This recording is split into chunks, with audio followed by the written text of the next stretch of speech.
Hi there, my name's Ryan Rastall. I'm a PGA professional and the equipment expert for Golfshake.com. We're here in the sunny surroundings of Amendoeira Golf Resort in the Algarve in Portugal, and today I'm going to be helping you to hit your irons better.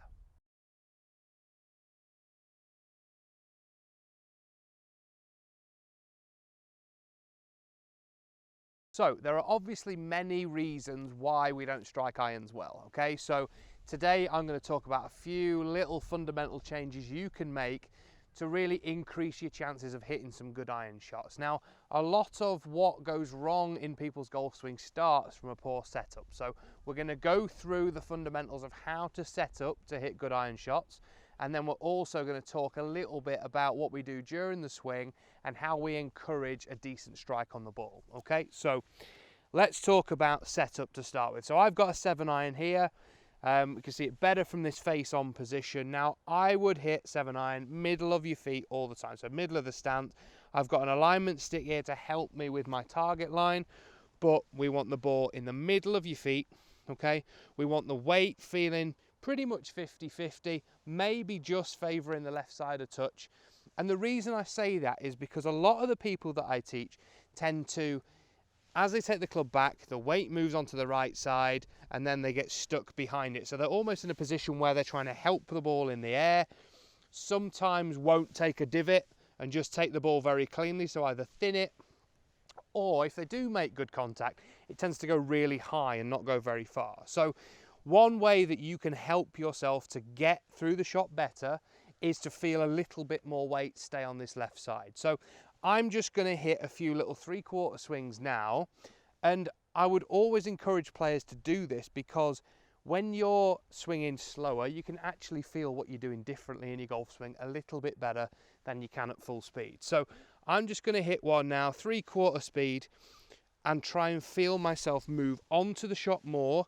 So get my weight through it, keep the handle forward and encourage more of a downward hit so I get the ball and then the turf. So that nice little divot that we're looking for, okay? So we're just going to hit a nice little 3/4 7-iron, short back. Okay, so we can hear the strike, but also you can see that I've taken the ball and then the club has carried on into the turf there where I've taken a divot. Nice lower flight, but more importantly, we could hear that strike was so much more consistent. Now, we're going to do that again, okay? So the reason we're doing this is, as I've said before, trying to encourage more of a downward strike on the ball, which is something that people just don't seem to get with irons, okay?